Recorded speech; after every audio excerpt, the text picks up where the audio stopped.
What is your favorite part of the process of working on a new play? Oh gosh. I love that first moment. That first moment, you know, where the title is read, in the first moment of rehearsal. The title is read, you know, a new play by, and then we go into it, and then it just is a whoosh. I love that moment. Because it's so full of opportunity and promise. And I think that the best new play development processes, and I think Hot City's got it, is that allows that feeling to continue through the whole week. Like, I just have not stopped being excited about what are we going to do tonight, which is a great thing. My work is really all about saying, this is my response. You're telling me that the play is about this, or this character wants this, or these are the words that you're giving. But what I'm interpreting it is as A, B, and C. And that may or may not be the same that you intended. And so it's trying to figure out where the happy medium is between the artistic intent, what the audience interpretation is, and then figuring out what the next steps forward might be. Because you can't trust the dramaturg, you can't trust the audience, and you can't trust the artist. So you just have to rely on your gut instinct, either as a maker or as an audience member. I've worked on plays where playwrights have spent so much time on 4 pages, right? I can't get it right, I can't get it right, I can't get it right. And they throw something up there, the actors give it their all, the director tries to shape and manipulate it. It's not working. Try something else. And it's really brave. I mean, you put your whole self out there, and your whole brain out there, and trust that the artist that you're working with will help you find that ephemeral thing, because it's all ephemeral. One of the dangers of a playwright saying, I'd like the audience to feel this way, is that you are doomed to failure. Yeah, because you can't control how anybody... You simply cannot. I tell this story all the time. My mom, when she was pregnant with me, got violently ill from artichokes. She had artichoke dip, and I cannot get enough of artichokes. And so I'm 46, so she's not had an artichoke for 46 years. You say the word artichoke, she goes insane. All right? She's like, ugh. She has this immediate visceral response. You can't predict that, right? If she goes to a theater or she goes to watch a movie and someone says artichoke, she just goes, ah! Yeah. I mean, you just can't predict, because you don't know what your audience will bring to the conversation, right? So you just sort of have to say, this is what I would like, this is what I'm trying to say. And my job is to help the playwright figure out what that is, and are they saying it in the most effective way possible. Okay. Yeah, avoid artichokes. Never use the word artichoke. Never use the word artichoke.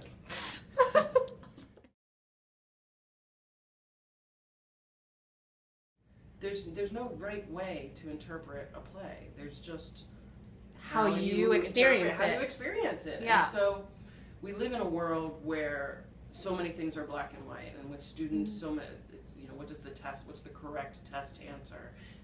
And it's really hard to when all of society is saying you have to figure out what the right answer is, even as adults, to abdicate that and give yourself over to embracing and living in the gray area. I have to tell you, I have loved the actors in the St. Louis community. There is not a weak link in the 3 plays. It's really impressive. And one of the other things, and you know, I love my colleagues on the East Coast very, very much, whether it's Philadelphia or Washington or New York or Baltimore. But there is an openness about these actors that I just find so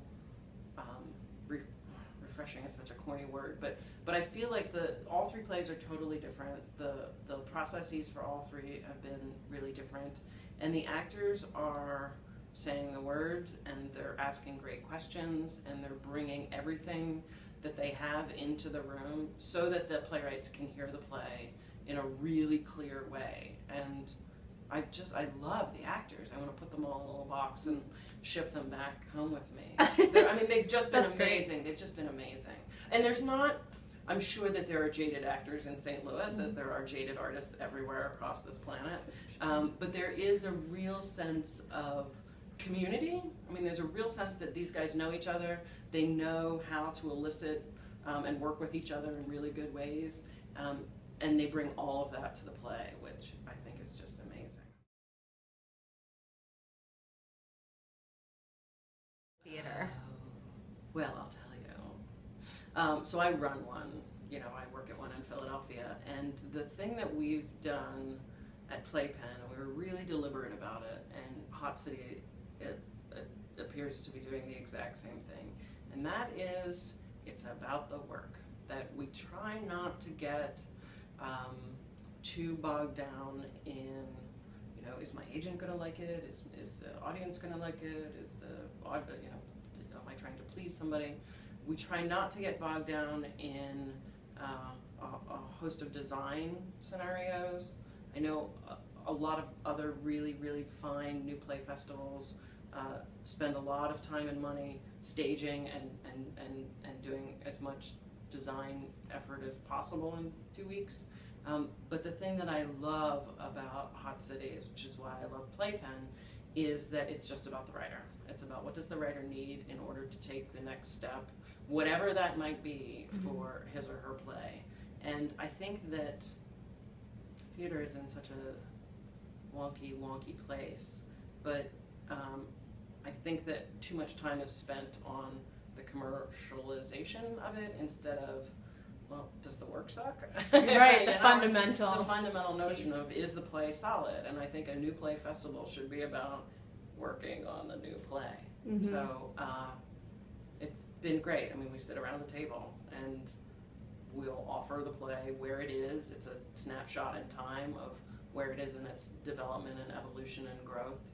We'll offer that up to the audience over the weekend and really listen to how an audience responds and figure out if there's anything to do next before it goes into that next vital stage of really digging in with a lot of time with the actors. One of the things that I love about new plays, well, there's a million things, but one of the things apropos of an audience is that the audience is given permission to interpret those stage directions and the opening setup or whatever the scene is in their own way, right? They can, you know, a Midwestern front porch, right? Right. That can be so many things. It can be a bajillion different things, right? And so, and again, this goes back to we all bring different things to the conversation. And so what our brain tells us is, oh, I'm going to a comforting Midwestern porch, or our brain tells us I'm going to a scary Midwestern front porch. And then the audience is allowed to explore all of that, and then they begin to meet the characters. And so I think it gives an audience a real participatory aspect of the play-going experience, so that instead of that leaning backwards into it, they are able to create the set, they're able to create the costumes, they're able to really put themselves into the situation, which I think is kind of remarkable.